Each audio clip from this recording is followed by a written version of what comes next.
Welcome back. I'm going to talk about a very simple leader formula I like to use when I'm indicator fishing, and more specifically for Lake Erie steelhead. A couple weeks ago we talked about tapers for casting bass poppers, wind resistant items. And when you're talking about casting wind resistant flies and rigs, you do need to have an aggressive butt section. That's where we talked about the 60-20-20 rule. Basically, 60% of the overall length of the leader is going to be thick, heavy butt section. It's going to help transfer energy to help turn over those wind-resistant items, including like indicators or poppers. And then two, you're going to have a 20% of your leader is going to be the transition to the last 20%, which is your tippet. So basically, most of the leader is going to be a thick, heavy butt section that you're going to need to help create the energy to get that turnover to present these wind-resistant poppers. With indicator fishing, on the other hand, usually you're casting weight. Weighted flies, split shot, or in many situations, both weighted flies, split shot, and even hard cell or hard-sided indicators like balloons or cork. And you can even use a weighted fly in combination with some wool, but the whole idea is, in my opinion, the more weight and mass you have within the leader or on the system, the less importance of a taper within your leader is needed. So as a result, I have really kind of thinned out my leader formulas incredibly, especially when you're talking about indicator fishing. So the leader formula that I like to use is very basic. Because when I'm indicator fishing, I'm often putting line leader on the water and I'm going to be mending. Part of indicator fishing, when you need distance, is actually putting line leader on the water, but also mending that line to reposition the line to give you a good presentation. So usually whatever length of my rod is, I usually don't exceed the length of that rod.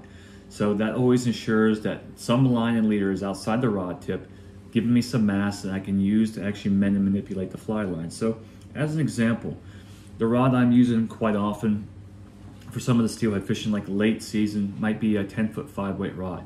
So what I'm going to do is I'm going to use a short section. I'm going to start off with my butt section. And I like Maxima. This is stuff I've been using for years, and maybe I'm just kind of getting older and just getting more stuck in my habits. But for butt sections, for most of my nymphing leaders, I still like Maxima. It's stiff, it's got a great turnover, and it's got really good knot strength. So we're going to pull off about 4 to 5 feet of this. And off of that, we're going to do our perfection loop. Trim this. And I can already say, some of you saying, perfection loop, aren't you just going to use a nail knot from the leader to the fly line? And no, I'm not, because when I'm indicator fishing, again, line and leader is on the water, I want a high floating fly line. Now, obviously when you're indicator fishing, when you're mending, one of the most important aspects is making sure that the fly line tip and leader is floating high. So you may need to use some gel or some paste to kind of keep that leader floating high. But another important part I really feel is to give you good line leader control and the mass and the high floating tip is keeping the loop of your fly line. For years, when I was growing up, fly line tip technology just absolutely sucked. I mean, it was just awful.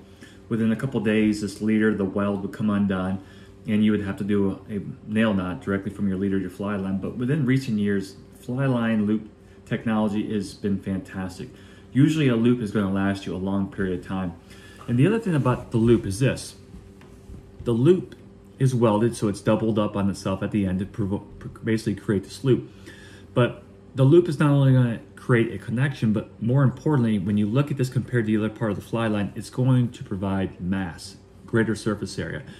A fly line loop at the tip of your fly line is going to help actually keep the fly line or the fly line tip floating a lot better and longer than a fly line where the loop is cut off and you're trying to float this very thin section without the loop.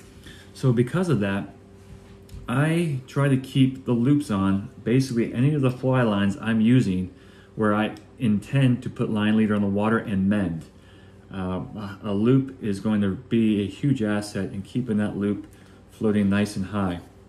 So I have basically a straight loop-to-loop connection from my fly line, and the fly lines I like to use for indicator fishing, This right here is the Scientific Anglers. It's a 5-weight I use on my 4-weight switch rod, but it's their Steelhead or Nymph taper. So what that is, it's basically a 60-foot long head. And because you have 60 feet of head on the water, or the ability to put 60 feet of fly line on the water with a mast, it gives you the ability to actually mend and manipulate fly line up to about 60 feet away from you. So I like those really long belly Nymph tapered fly lines. And other companies make something very similar, but I like those tapers specifically for mending. Now off of my about 4.5 to 5 foot section of just level 12-pound test maxima, I'm going to put a little tippet ring. And the rings I'm using, you can get them from anywhere, but I'm using the 2.0 millimeters from Loon, just a tiny little indicator with a tippet ring. And then off of that, what we're going to do is we're going to run just a straight section, long section, about 5 to 6 feet of just level 4X tippet, or 5X, depending on the manufacturer. Getting a little bit older these days. We're just going to do your favorite tippet to fly now. I'm just doing a regular 5-turn clinch.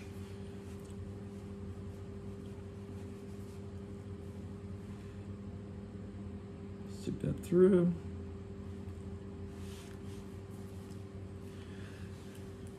Okay, so 2 parts, about 4 to 5 feet of 12-pound test maxima. I have a tippet ring, and off that tippet ring, I'm going to have a level section of about 4 to 5 feet as well of just level 4X tippet, or 5X, or in some situations even 6X if conditions get really, really tough. But the important thing is, the reason why I have a long tippet, and this is one of the most important parts when you're indicator fishing, is this. In order to achieve as straight of a line from your indicator to your fly, strive to put that indicator on a section of your leader where immediately below the indicator there is nothing but the same diameter material from your indicator directly to the fly. So that means on my 4X tipper right here, anytime I space or place an indicator on the second half, everything below the indicator is going to be the same diameter. And this is important because this allows me to adjust for depth.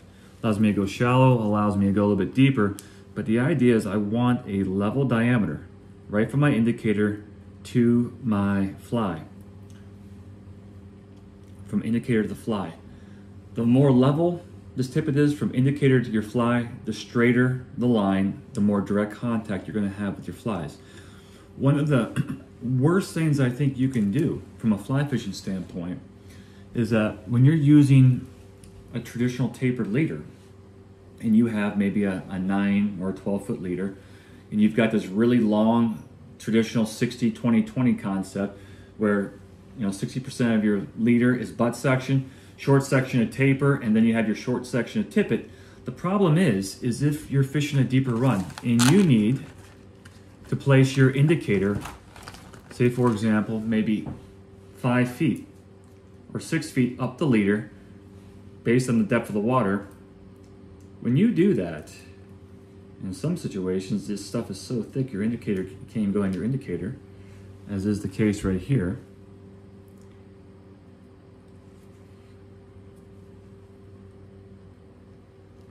Get that snugged in there, because most of these indicators, especially these little balloon indicators, won't even fit. But the issue here is this. If I have to put my balloon indicator up on the butt section or that transition of my leader between my flies, below my indicator, I'm going to have some thick, some thinner, and then some thinnest material, which is my tippet. But because I've got this thick butt section between the indicator and the fly, that larger diameter is just simply going to create more surface drag, especially when it's higher in the water column. And as a result, your leader is actually, you're going to see, if you actually were able to dye this a fluorescent color and looking in the water, because this is not level and because this is thicker, which is going to create more surface drag, you're going to actually get a U shape right here. And that U shape, one, is going to create drag, but then two, it's going to create a disconnect. So by just simply having a leader where no matter where you're fishing, when you adjust that leader and you put that indicator on that thin section of that tippet, you're always going to have a straight line contact or connection from your indicator to your nymph. And that is why I use really long tippet sections. So if I'm going to be fishing water that's maybe, 6-7 foot in depth, and the furthest my indicator might be is maybe say 6 feet, I'm going to make sure my level section of tippet is going to be at least 6 foot in length before I attach it to the tippet ring. I just want to make sure that anything below this indicator is going to be the same diameter from here all the way down to the fly, just maximizing that straight line connection.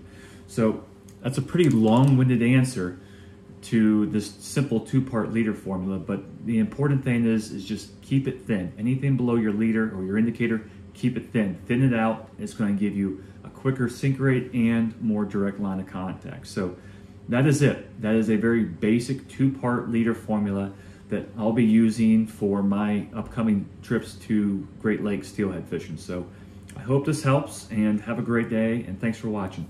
Take care.